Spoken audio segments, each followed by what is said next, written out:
జగిత్యాల పట్టణ ప్రజలు వేసవి సెలవుల్లో పిల్లలను జాగ్రత్తగా చూసుకోవాలని మున్సిపల్ చైర్పర్సన్ అడవాల జ్యోతి లక్ష్మణ్ తెలిపారు. తను మా 3వ వార్డు కౌన్సిలర్ తిరుపతమ్మ వాళ్ళ మేనల్లుడు.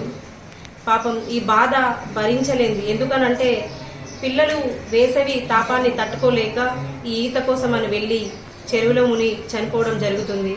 అందుకని ప్రతి ఒక్క తల్లిదండ్రులు ఇది గమనించి అందరూ పిల్లల్ని ఇలా వెళ్లకుండా జాగ్రత్తలు చెప్తే బాగుంటుందని మా ఉద్దేశం. ఎందుకంటే ఆ బాధ తల్లిదండ్రులు ఎట్లా తట్టుకోగలుగుతారో అది వాళ్ళకు మాత్రమే తెలుస్తుంది. అలాగే మొన్న ఇంకొకటి బైపాస్ రోడ్ మీద చిన్న బాబు బిలో 18 బైక్ మీద వెళ్ళి అక్కడ పడి యాక్సిడెంట్ అయ్యి ఎవరు అంటే ఈ బాబు కరెక్ట్ రూట్లోనే వెళ్తున్నాడు, కానీ ఇంకొక అతను కరెక్ట్ రూట్లో రాక ఈ బాబు చనిపోవడం జరిగింది, స్పాట్ డెడ్ అవ్వడం జరిగింది. కాబట్టి తల్లిదండ్రులు ఒకటే పిల్లలకు బిలో 18 వాళ్ళకు బైక్స్ ఇవ్వడం వల్ల ఏమవుతుంది అని అంటే పిల్లలు వాళ్ళు కరెక్ట్ వేలో వెళ్ళినా కూడా వేరే వాళ్ళు కరెక్ట్ వేలో రాక చనిపోవడం జరుగుతుంది. కాబట్టి దయచేసి అందరు ప్రతి ఒక్క తల్లిదండ్రులు దృష్టిలో పెట్టుకొని ఆలోచించి ఎలాంటి ఇలా జరగకుండా తల్లిదండ్రులే జాగ్రత్తలు చెప్పాలి. పిల్లలు ప్రతి ఒక్క తల్లిదండ్రులు జాగ్రత్తలు చెప్పాలి ప్రతి పిల్లలకి. ఎందుకంటే ఆ బాధ ఎవ్వరి తరం కాదు పిల్లలు చనిపోతే.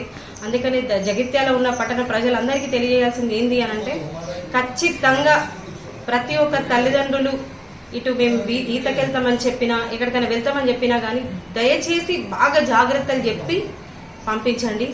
ఇది నా యొక్క మనవి చేసుకుంటున్నాను. అలాగే ఎవరికి దయచేసి బైకులు మాత్రం ఇవ్వకండి బిలో 18 వాళ్ళకి. ఇది ఆ బాధ భరించలేదండి.